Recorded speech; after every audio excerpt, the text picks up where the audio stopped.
of changes. Now is the time to move on. This is the time for solutions. Feel the motion. Be new is born. The end none of you. Now I'm connected to you. The end none of you. Be new will do it for you. This is the time for solutions. Be new is for you.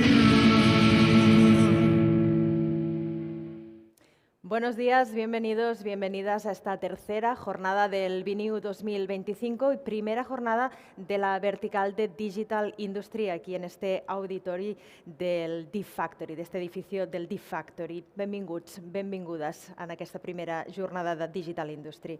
En este espacio vamos a hablar de una revolución que ya está aquí, la transformación digital de la industria. No es un horizonte lejano, lo tenemos aquí, pero hay que saber cómo aprovecharlo, qué oportunidades nos brinda y también qué retos tenemos por delante. La digitalización es el motor que redefine la competitividad industrial, la inteligencia artificial, la automatización, el Internet de las cosas, la robótica avanzada o el uso masivo de datos. Todo ello transforma procesos y de todo ello vamos a estar hablando durante hoy y mañana en los diferentes paneles que vamos a acoger aquí en este auditorio. Vamos ya con la primera sesión. Se llama Realidad Extendida e Innovación en el Mundo Digital. Es un espacio donde la realidad extendida deja de ser una fantasía para convertirse ya en una palanca de innovación real para industrias, procesos y nuevos modelos. Hoy veremos cómo la realidad virtual, aumentada y mixta se integran en el mundo digital para transformar experiencias, optimizar operaciones, generar ventajas competitivas, ocio. Tenemos un gran abanico, ahora enseguida lo hablaremos y lo vamos a hablar con Joaquín Buesa, que es quien nos va a moderar este primer panel. Joaquín, buenos días. Buenos Joaquín días, es Ruth. periodista, es comunicador audiovisual, tiene una amplia trayectoria en medios escritos y audiovisuales y también en todo tipo de formatos. Actualmente es responsable de operaciones y producción en Barcelona XR Lab, desde donde impulsa proyectos vinculados a la innovación y las tecnologías inmersivas. Hoy vas a hacernos de moderador, tienes aquí ya a tus ponentes, cuando quieras nos los puedes presentar. Bienvenido. Muchas gracias Ruth, muchas gracias a todos los asistentes, a todos los que siguen esta retransmisión. Tengo diferentes sombreros, es verdad, como yo creo que le pasa aquí con muchos de los ponentes que tenemos hoy invitados. Hoy actuaré de moderador de esta mesa, una mesa en la que primero queremos agradecer a la Barcelona New Economy Week, invitarnos, darnos este espacio para hablar de un sector que está en crecimiento. Seguramente el crecimiento no es como todos quisieran, como todos los agentes quisieran, porque se enfrenta a retos y problemas que tienen mucho que ver con afianzar el futuro en el que estaba dibujado hace algunos años. Y de eso vamos a hablar hoy, sobre todo de presente, de futuro, de los retos tecnológicos, de los modelos de negocio, de los tipos de cliente y también de del papel que juegan el sector público y el sector privado. Y vamos a intentar dibujar de alguna manera el futuro que nos espera con optimismo y colaboración. Cuento con 3 ponentes, teníamos que ser 4. Desde aquí disculpamos a Norman Benet de Gatera Media, que ha tenido un problema de última hora y no podrá acompañarnos. Pero tengo aquí a Sergi Fernández, que es director de I+D en I2CAT, que tiene una amplia trayectoria con las tecnologías inmersivas y también con las redes avanzadas. ¿Qué tal? Muy buenos días. Buenos días. A su lado está Patricia Morambal. Patricia viene de Futura Space, ella es la fundadora, es un estudio creativo que está especializado en las experiencias de realidad extendida y la aplicación de estas tecnologías también a diferentes sectores y diferentes campos, ¿verdad? Muchos. Muchos. Y también tenemos a Esther Rubira. Esther Rubira es la directora del Barcelona XR Lab.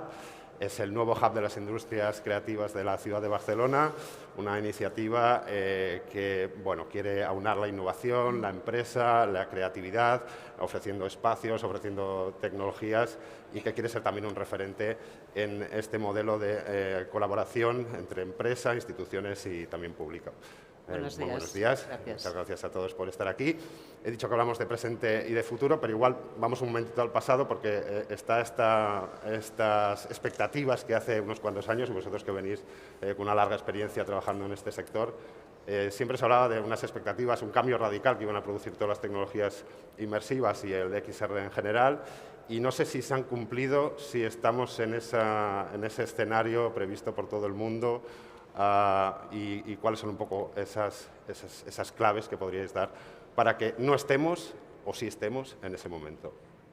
Sergi, por ejemplo.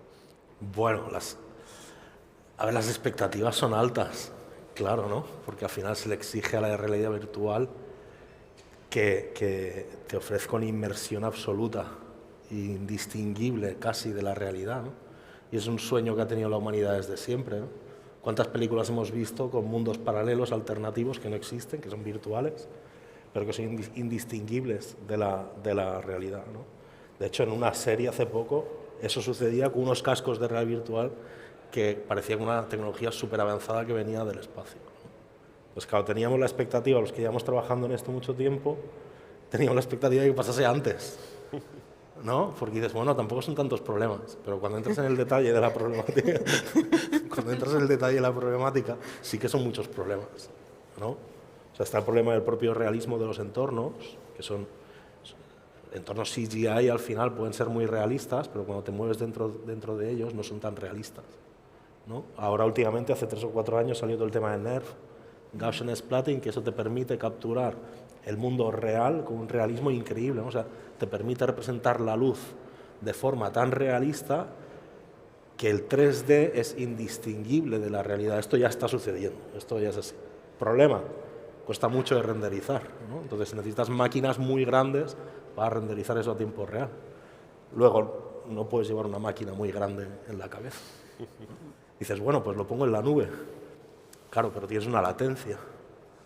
Y renderizar un vídeo en la nube y enviarlo a un dispositivo, en el momento que yo me giro, si ese dato tiene que llegar a la nube, procesar el renderizado y volver a mi dispositivo y a mis ojos. Y a ver dónde está alojada la nube. Exacto. Entonces, la nube puede estar en muchos sitios.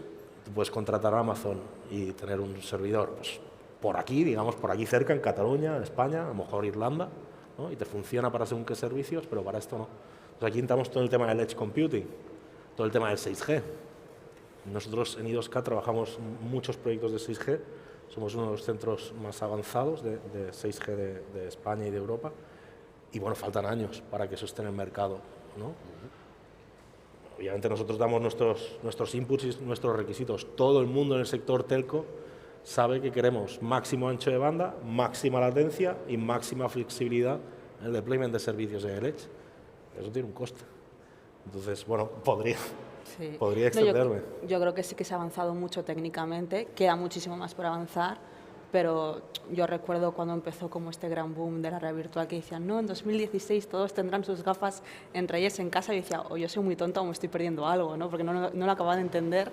Y yo creo que se ha trabajado mucho, se ha avanzado muchísimo en el aspecto técnico, pero creo que todavía estamos no súper lejos, pero sí que hay una barrera todavía latente en llegar a lo que es el mass market, que yo ahí siempre he sido muy partidaria de que mi carrera profesional iba a ser todo lo que iba a tardar de llegar la XR a un estándar para poder llegar a ese gran mercado, ¿no? De si se pueden llegar a soluciones B2B, si se pueden llegar a ocio, etcétera, pero con cosas más limitadas y más controladas. Ese mass market como es hoy en día la economía digital con el smartphone, etcétera, es que solo el dato de la primera llamada con un teléfono portátil se hizo en el 74 con Motorola, y hasta que no se creó el iPhone fueron 34 años, ¿no? Entonces, la realidad virtual o realidad extendida moderna, tal y como la conocemos con los nuevos dispositivos que vino por Oculus, llevan 10 años o 12, entonces faltan estos 34 años, ¿no? Entonces, sí, se están haciendo muchas cosas,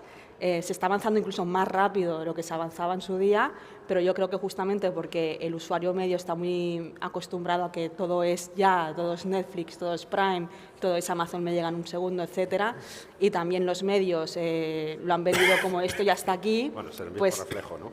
La gente que realmente trabajamos en eso y tenemos que lidiar con todos estos problemas y superar esos retos, pues es como, oye, falta todo esto para poder aportar una experiencia y una solución rentable y buena para el consumidor. Pero hay soluciones muy potentes. Me dibujas un panorama que es complicado, pero no está obstaculizando la creación de nuevas empresas, y que aquí en Cataluña, por ejemplo, hay un sector muy potente liderando a nivel nacional y también internacional, ¿no? Un poco también por por los contactos que tenéis vosotros y también por el papel que De hecho, juega mucha el gente lab. desconoce que muchas de las soluciones americanas que vemos, la gran mayoría de los equipos que trabajan en esas soluciones son equipos españoles. Y los líderes de esos departamentos, aunque estén fuera de la península y demás, que están pues en Londres o están algunos en Nueva York, otros en Los Ángeles, etcétera, muchos de los técnicos líderes son españoles que tenían aquí su empresa y que luego pues se han ido ahí para seguir avanzando en la realidad extendida, para conocer de primera mano de las grandes empresas qué se está haciendo y cómo se está haciendo, ¿no? Y compartimos mucha información con ellos justamente porque son aquí y está guay porque hay mucha cantera. Esther. Sí, un poco en línea de esto, ¿no? Pues la iniciativa del nuevo hub de las industrias creativas del Barcelona XR Lab es una iniciativa público-privada justamente pues para potenciar y generar este ecosistema, ¿no?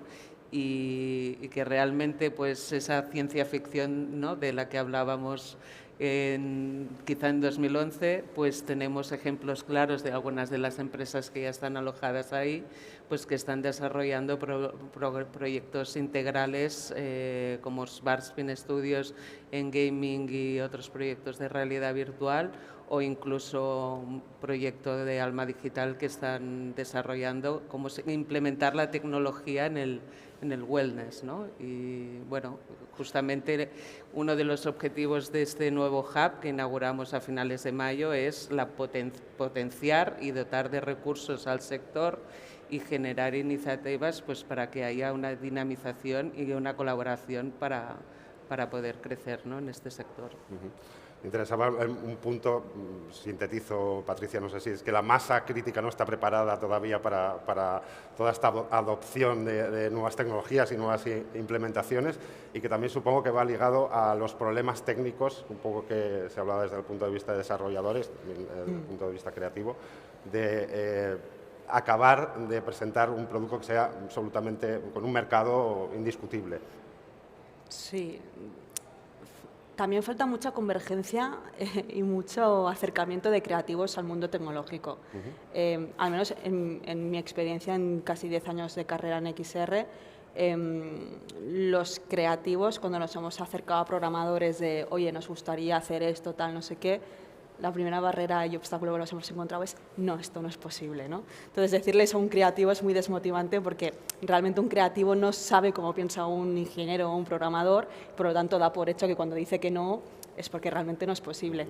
Y muchas veces después de haberme habituado a trabajar con gente más técnica y no tan creativo, sino hacer un poco de puente, me he dado cuenta de que en lo técnico, como igual no te lo enseñan en la escuela, no es la metodología, no es cómo se debería hacer, cuesta mucho romper las reglas y desviarte de ese camino e intentar explorar otros caminos, ¿no? Entonces, creo que es muy importante que en la XR se junten personas de muy distintos ámbitos, desde el ingeniero más científico, más estructurado, más tal, al creativo más caótico, a una project manager que igual no tiene nada que ver con XR, pero que conoce un montón de procesos porque viene de una startup o viene de producciones de eventos o producciones de cine con 300 miembros de equipo, etcétera, y juntar muchas personas distintas porque la XR no la puede definir un solo organismo, un solo ente que piensa de una manera, ¿no? Porque al final es una tecnología que, valga la redundancia, se le dice nueva, no es nueva, pero sí que es muy primaria. Y cuanto más puntos de vista y más opiniones y más se confluya, va a ser mucho mejor. De hecho, los proyectos que nosotros hemos hecho, que mejor han salido, que más repercusión han tenido o que se ha superado un obstáculo, ha sido justamente cuando hemos juntado una especie de equipo en el que no tenían nada que ver y venían de ámbitos totalmente distintos a la tecnología, y junto con programadores, obviamente. ¿A que no hay tantos problemas de adopción de estas nuevas tecnologías? Pues, a ver, problemas de adopción en sí no creo que sea un problema de adopción, ¿no? Y ahí Patricia tiene mucha razón, que juntar gente creativa con gente más técnica suele dar buen resultado. Entonces queramos el creativo tecnólogo. Porque sí. El Creative Technologist. Sí, lo que pasa No, es que... más que crearlo lo potenciamos, quiero decir, pero no siempre es posible, quiero decir. Porque Es que, digamos, para cumplir esas expectativas tan grandes que tenemos, que hemos visto en las películas de la realidad virtual, antes le explicaba a Patricia que nosotros en Volume somos capaces de replicar un consejo Jedi con personas holoportadas, ¿no? Nos dedicamos a eso, a hacer holoportación, a capturar personas en volumen, coger ese volumen, llevarlo a la otra punta del mundo y representar a esa persona ahí, ¿no? Obviamente la tienes que ver con un dispositivo, pero disculpar, la tecnología nuestra por sí tiene poco valor si encima no hay una capa de contenido, ¿no? Entonces esa capa de contenido, yo como perfil muy técnico, muy ingeniero, solo veo los problemas técnicos y no sé ver cómo la capa de contenido puede, desde mi perspectiva, ayudar a maquillar mis problemas técnicos, ¿no? Entonces, cuando combinas las dos cosas, al final el usuario lo que percibe es una experiencia completa, ¿no? El contenido tiene que estar bien, tiene que ser atractivo y la experiencia tiene que ser sencilla, fácil, ¿no? Entonces, esto sí que es posible a día de hoy, si no, no existiría un sector en auge. Y piensa que venimos con una barrera muy alta, porque claro, el usuario, o sea, la gente que está aquí, está acostumbrada a calidad, Disney Plus, Filmin, Netflix, videojuegos AAA de la Play, entonces ya están habituados a experiencias narrativas, interactivas y estéticas visuales muy potentes, o sea, lo mejor de cada casa. Entonces, la XR, que todavía estamos con el 360p, ¿no?, en la pantallita, pues bueno, se tiene que entender que es un proceso, que se pueden crear experiencias muy potentes sin tener el mejor píxel del mundo, pero que se acabará logrando ese píxel perfecto en el que ya te creas 100% esa realidad. Pero faltan estos años de desarrollo. Quizá, ¿no?, la tecnología va tan rápido que no nos da tiempo a que madure, ¿no?, y a darla a conocer, que ya estamos constantemente implementando nuevas. No es que vaya muy rápido, es que desarrollos. tenemos el hándicap de que como la tecnología digital ya existe, ya ha avanzado, ya lleva muchos años implementándose y consumiéndose, esperamos lo mismo de la XR cuando la XR está en sus años, en sus primeras décadas. Entonces, bueno, dadnos tiempo. La democratización de la XR, pues seguramente será similar a la democratización del vídeo, ¿no? Por ejemplo, aquí en este evento, si nos fijamos, ¿qué infraestructura de vídeo hay? Pues una buena infraestructura de vídeo, ¿no? Varias cámaras, operarios, ¿no? Es lo mismo. ¿Por qué? Porque quieres ofrecer un evento que en pantalla se vea bien. Y la pantalla se ve bien, ¿no? Tiene muchos píxeles, tiene un contenido por detrás muy grande, pero esto no es de ahora. O sea, quiero decir, esto no llevamos 40 años así. No sé si alguien ha visto un vídeo de hace 20 años, que hace 20 años ya habíamos pasado el 2000. Se nota. No hay que irse muy lejos, se puedes abrir Facebook, scrollear un par de Exacto, años y... Exacto, entonces, lo que pasa es que no nos damos cuenta, cuando miramos un vídeo plano no nos damos cuenta de la calidad realmente que tiene, porque no nos acordamos de la calidad que tenía, ¿no? Al que le gusten los deportes, yo no sé cómo se podía ver la pelota hace 30 años, ¿no? Un partido de tenis, un partido La memoria de es muy fútbol. corto, la memoria se pierde en, ¿No? estas Entonces, cosas. bueno, la gente estaba acostumbrada. Pero bueno, ahora ya incluso, ¿no?, comentabas el ver un partido de tenis, ¿no? Ahora ya hay esas retransmisiones en 360 que tú te pones unas gafas de realidad virtual y estás dentro, ¿no? Esto, pues evidentemente está en una fase más de desarrollo, pero es un futuro que está aquí, ¿no?, y que nos va a permitir disfrutar de las experiencias desde otro punto de vista, nunca mejor dicho, ¿no? Te pones... Esto es muy interesante. Nosotros en el 2016 hicimos un proyecto donde hacíamos una retransmisión de un circuito de ciclocross y poníamos varias cámaras 360, ¿no?, alrededor del circuito, y el usuario desde la web podía ir cambiando de cámara a cámara. Aparte la calidad del 360, que entonces era menor, hicimos las pruebas también con un partido de fútbol, con TV3 y un partido de no sé qué competición. Entonces, lo que vimos era que el usuario se sentía solo en el 360. Entonces, el wow era muy chulo. Entonces, tú veías las gráficas de los usuarios que antes del partido entraban todos a ver el contenido, ¿no? Multicámara 360, qué chulo. Entonces, subía el pico de usuarios, pero a la que empezaba el partido de verdad en la tele 2D, bajaba. Entonces, bajaba a casi nada durante el partido y en la media parte volvía, ¿no? Entonces, una de las conclusiones de eso era los consumidores de contenido tienen miedo de perderse el contenido que le prepara un realizador profesional, ¿no?, poniendo el valor también al trabajo de los realizadores, que hacen un trabajo increíble. Y el otro problema grande que vimos es que se sentían solos. Y entonces dijimos, bueno, entonces, ¿cómo hacemos para poner personas con su propio cuerpo dentro de entornos 3D? El 360 no nos vale y tenemos que capturar personas en volumen, ¿no? Claro, pero por ejemplo, no solo eso. Algo por lo que yo abogo mucho es un poco por la figura Creative Technologies, director de la experiencia o director de producto en XR, porque esto pasa mucho, ¿no? Vale, ¿por qué vamos a hacer esto? ¿No? Porque vamos a hacer una retransmisión 360 de un partido, no sé qué, y muchas veces lo que pasa muchas veces cuando no hay un director o alguien liderando ese proyecto que entienda tanto el aspecto narrativo, creativo y tecnológico, es dotarle de ese propósito.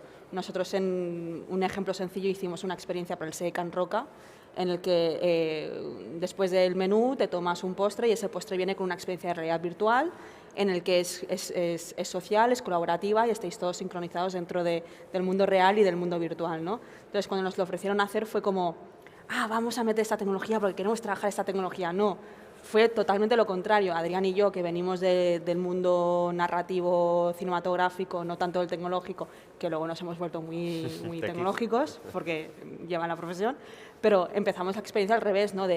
Imagínate tú yendo al Seller como comensal después de 17 platos, no sé qué, cómo quieres vivir esa experiencia, ¿no? Y primero empezar por ponerte en la piel de ese espectador, de ese usuario, de esa persona que va a vivir la experiencia y a raíz de ahí ir construyendo. Y la tecnología viene lo último. De hecho, cuando nos lo propusieron dijimos, bueno, ya veremos qué tecnología metemos. Primero vamos a pensar en qué experiencia quiere vivir el comensal cuando está en la mesa, ¿no? Y a raíz de ahí fuimos construyendo la narrativa teniendo en cuenta las limitaciones tecnológicas que tenían las gafas dentro de un restaurante, porque al final tú cuando vas a una sala inmersiva tienes todo de códigos QR, es solo para un técnico, pero claro, aquí también había el reto de, ahí no va a haber un técnico contratado que gestione todo esto tiene que venir el jefe de sala y gestionarlo diariamente y que no se agobie, porque es una barrera de entrada para él muy potente. Entonces tuvimos que hacer mucho trabajo de campo de que la tecnología sea invisible, y eso en XR, que sea invisible, ole tú. Y bueno, y falta mucho, yo creo que falta mucho potenciar y dar voz a los que dirigen, lideran los proyectos para intentar que estas capas tecnológicas sean invisibles y para crear soluciones que realmente tengan un impacto en una masa crítica, no un entorno más de laboratorio o de B2B piloto, sino que realmente llegue a la calle intentando que se limite lo menos posible las limitaciones técnicas que tenemos. Y ahí yo tengo un poco mi revolución por bandera de falta buenos directores de proyectos y de experiencias. Creo que no es la única reclamación que podríamos plantear en esta mesa, porque creo que te, también te puedo hacer la lista de los Reyes podemos Magos. hablar del papel de los sectores públicos y privados en el impulso de esta industria. Y yo creo que, Patricia, yo creo que tenéis una posición bastante clara en este sentido, Sí, ¿no? bueno, a ver, ¿cómo digo esto? O sea, el dinero público sí, está bien, pero, a ver, vale. Lo que a mí hay una cosa que me preocupa, y más porque yo estoy dentro del cluster audiovisual, también estoy dentro de la asociación de XR de España, etcétera, y algo que ha pasado en el último año y medio, 2, es que la gran mayoría de empresas, las que más facturan, el 80%, por no decir el 90%, es o subvención o licitación. Y tiene un poco cliente privado, ¿no? Entonces, cuando veo esas estadísticas es algo preocupante porque me da a entender que pues estamos volviendo un poquito para atrás, ¿no? En el que necesitamos más ayuda pública, por así decirlo, que un negocio sólido con cliente privado en el que estés ofreciendo un valor, ¿no?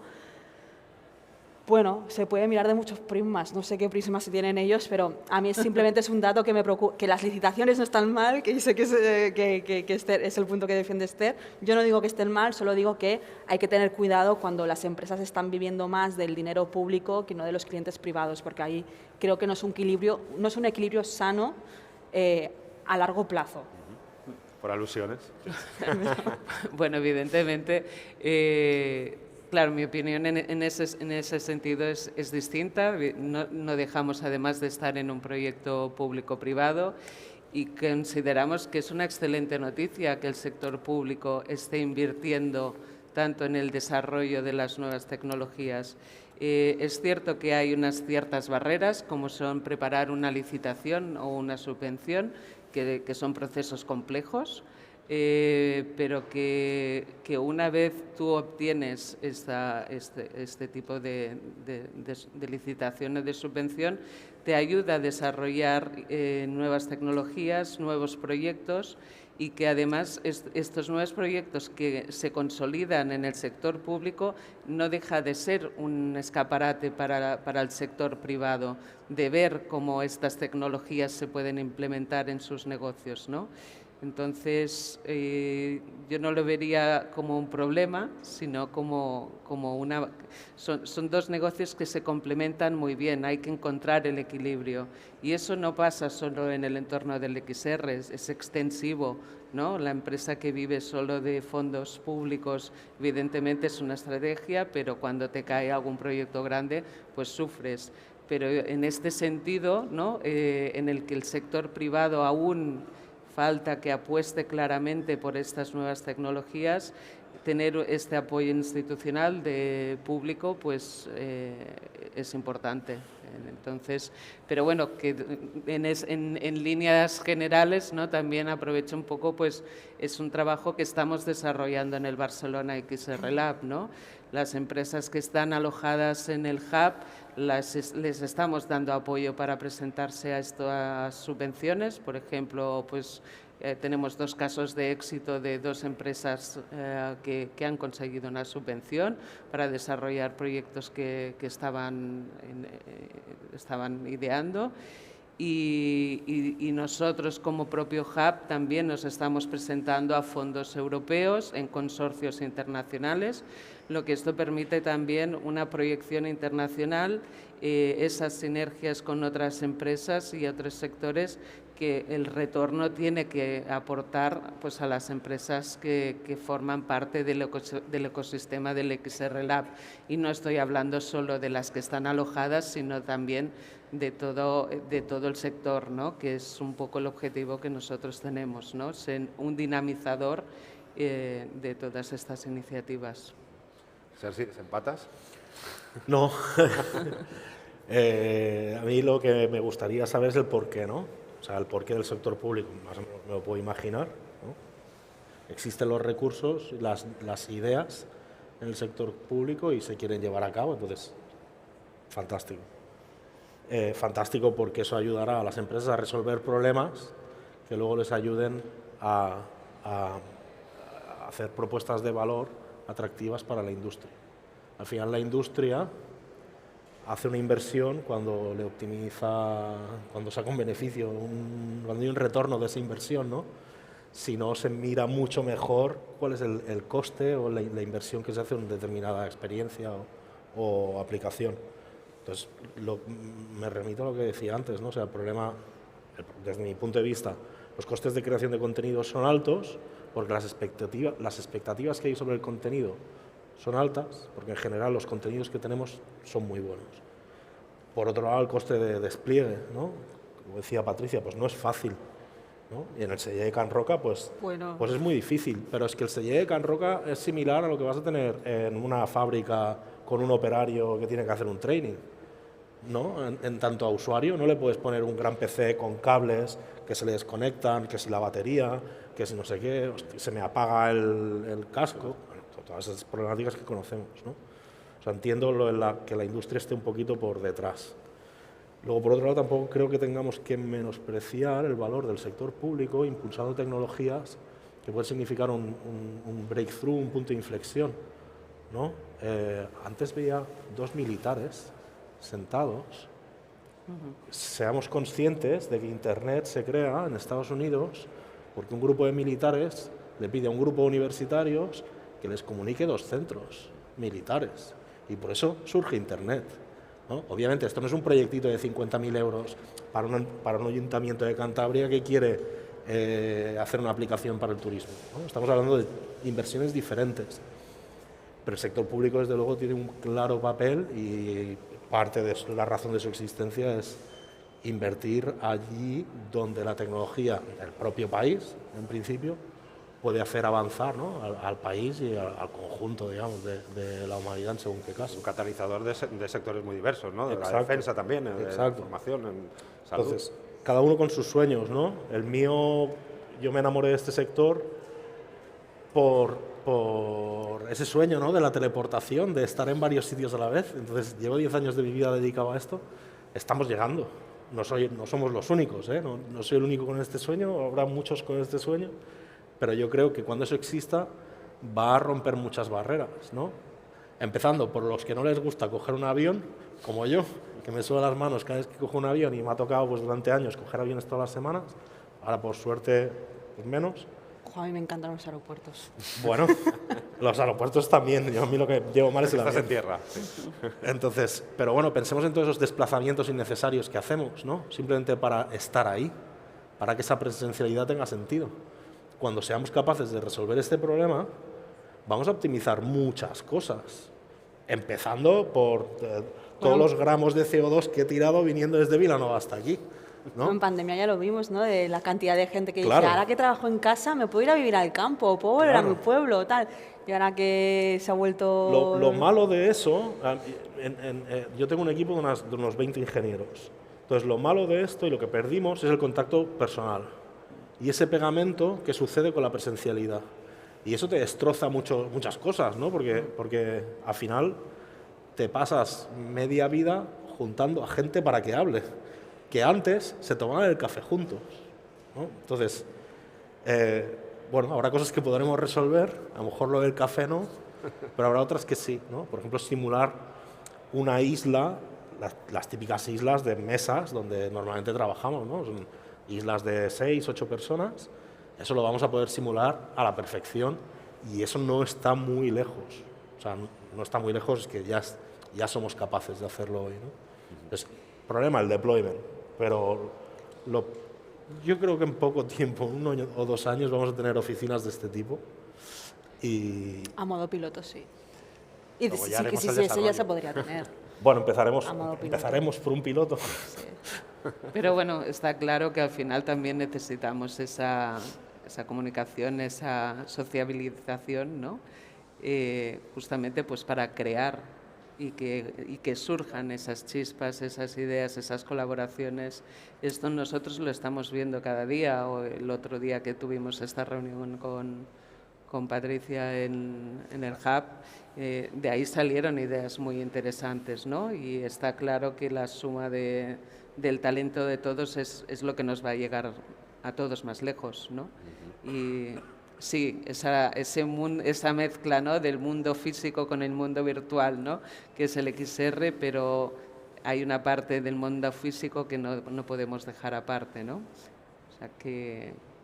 Y luego es muy importante recalcar que todo lo que viene a ser tecnología, tanto digital como inmersiva, no viene a reemplazar, ni busca reemplazar el contacto físico, la empatía o que trabajes en un sitio tal, sino que viene, o sea, quiero recordar el objetivo de un teléfono móvil, que es llamar a alguien por si hay una emergencia. Que luego tú te le estés dedicando 10 horas al día es tu problema. El teléfono te dice, dedícame 10 horas al día, ¿no? Entonces, yo estoy muy en contra de la gente que dice, no, es que no tenemos desconexión digital porque no nos dejan. Oye, apaga el móvil, o sea, nadie te está diciendo que lo utilices. Entonces, con la XR pasa lo mismo, ¿no? De no busca reemplazar eso, viene a mejorar procesos, a estandarizar ciertas necesidades, a crear buenas experiencias, a que el otro día, por ejemplo, de un taller en el que habían 2 chicas que no se habían puesto nunca unas gafas de realidad virtual y dije, me encanta ser la primera persona que te vaya a poner un contenido porque sé qué contenido tienes que ver. Y es súper importante también que estas tecnologías se las presente gente que más o menos sabe, porque entonces vas a verlo premium y no vas a pasar por una mala experiencia. Entonces yo les puse un corto de los primeros de Oculus Stories de Henry, que yo la primera vez que vi ese corto lloré.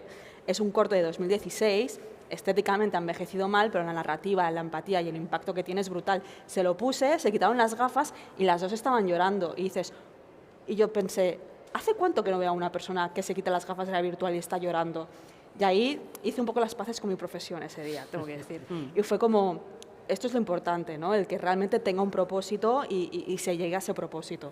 Y, por ejemplo, una experiencia de realidad virtual emocionó tanto a 2 chicas que no se habían puesto nunca unas gafas de realidad virtual y lloraron. Y eso es muy bonito. Esta emocionalidad es fácil trasladarla al sector privado. Yo Sí. toco el punto con Yo mala creo, leche, ¿no? yo creo que sí, porque al final nosotros, o sea, yo llevo 10 años haciéndolo.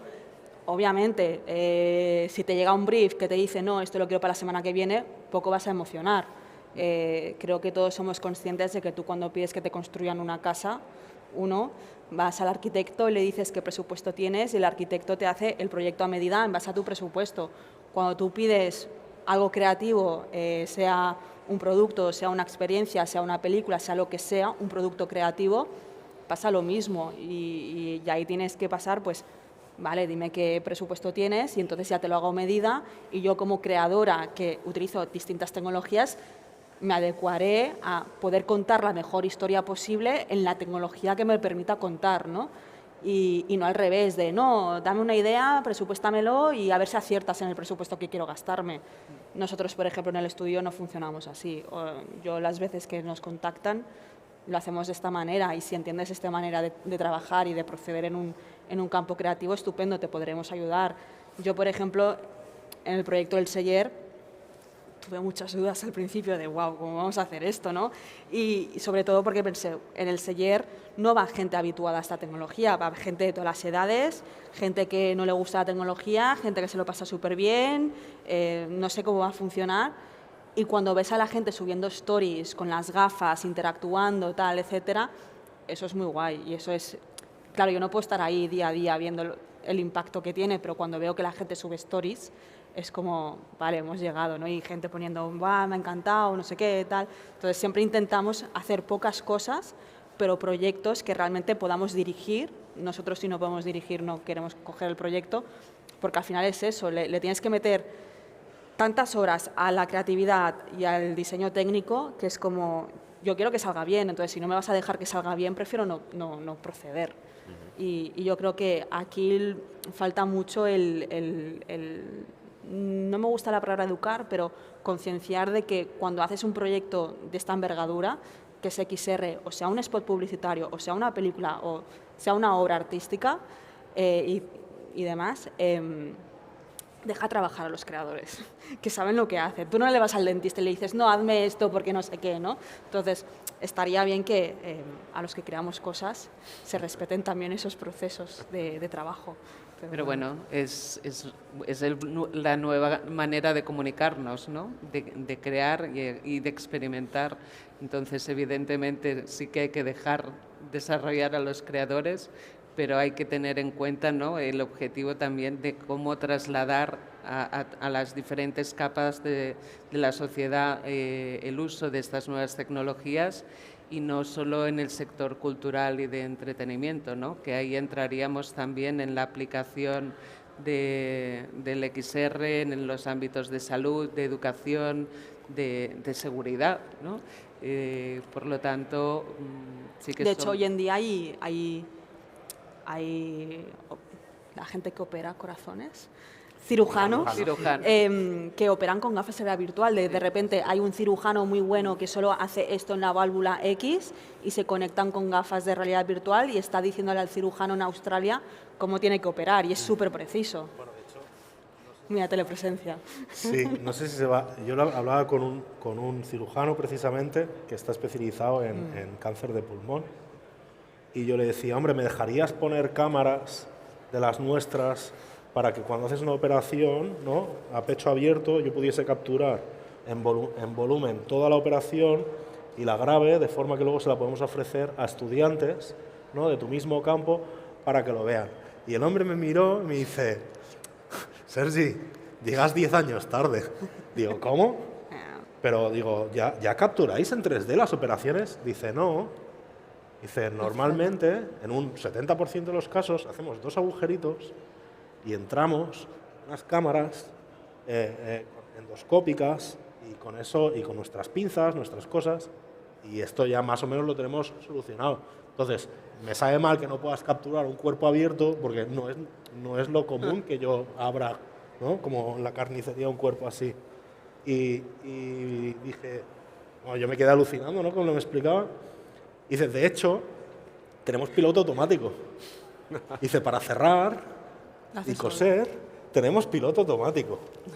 Y yo me quedé alucinado. Digo, vamos, que en 10, 20 años tú entrarás, no habrá... El robot te va a no operar. Habrá cirujano y el robot te lo hará, ¿no? Ahí, por la parte que nos toca, la percepción volumétrica del mundo, de las cosas, es un ámbito de exploración infinito. Bueno, infinito no, pero es muy grande. Nosotros vemos en 3D, pero hemos representado siempre las historias, todo, en 2D. Y esto va a ir cambiando, ¿no? No sé cuántos años va a tardar, no sé si va a ser 10, 20, 5... ¿no? Si lo supiésemos, estaríamos jugando a la lotería. Tampoco, lo que decías, tampoco va a sustituir. No. O sea, es como la radio, ¿no? Y la tele, ¿no? La gente que trabaja en la radio se preocupaba de la tele, pero la tele no ha venido a sustituir la radio, Bueno, ¿no? como la inteligencia artificial, ¿no? Exacto. Cuando llegó la radio se preocupaban los de los periódicos.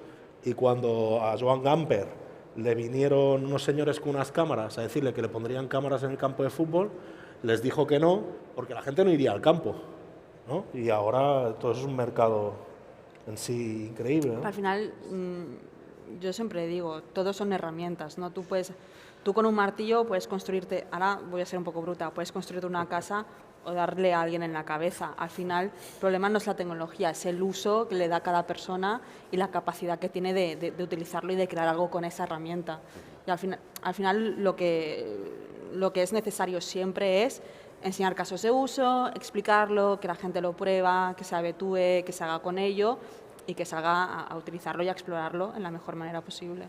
Yo creo que los puentes son la creación de puentes es la gran enseñanza que nos vamos a llevar de aquí para superar retos, para seguir dibujando el futuro, conectar todo el ecosistema. No sé si tenéis alguna otra aportación, porque creo que nos estamos quedando sin tiempo, pero creo que ha quedado bien. Podríamos seguir tocando puntos sensibles de esta conversación, pero muchas gracias a todos por participar. A Norman Bennett, que no ha podido teletransportarse y que está en el sentimiento. El año que viene ya lo tenemos.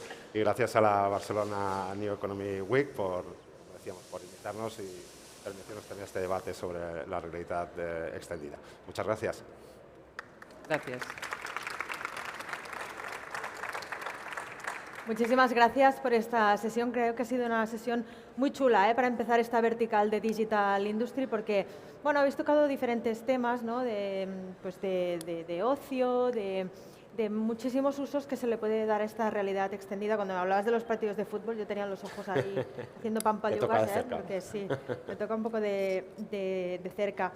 Habéis hablado de ARPANET, de cómo empezó Internet con ARPANET. Bueno, estas sesiones, esta vertical es muy, muy ecléctica. Hoy hemos empezado con vosotros, pero es que mañana la última sesión va sobre transformación digital en el ejército. Wow. Lo digo porque si os interesa, aquí vamos a hablar también de esto. Bueno, gracias por hablarnos de este nuevo audiovisual, de vuestras experiencias, de cómo ponéis al usuario en el centro, que me parece lo más importante, partiendo de las expectativas que hay, que son muy altas. Habéis hablado de costos, de inversiones, de las necesidades que hay en el sector y las necesidades que tenemos los usuarios, así que muchísimas gracias. Y nosotros hacemos una pequeña pausa y a las 11 en punto volvemos con otro tema dentro de industria digital, el rol transformador de la robótica. Hasta ahora, gracias. Gracias. Barcelona, vibrante y emprendedora, posicionándose como una de las ciudades favoritas para los profesionales tecnológicos. Con este espíritu nace el Distrito 4.0. Como sede de un genuino ecosistema tecnológico internacional, reúne proyectos punteros en robótica, impresión 3D, inteligencia artificial, IoT, nanotecnología y sensórica, en una de las mayores zonas productivas de Europa. Anticipamos el qué, El dónde y el cómo reinventamos. Consorci de la Zona Franca de Barcelona.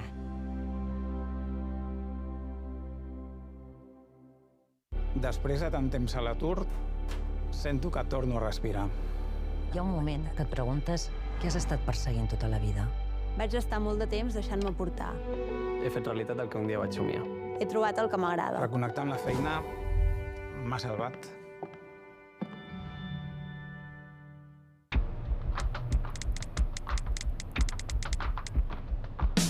Mirant la teva llum, sentint la teva olor, conèixer els secrets guardats als teus racons, sense anar més lluny.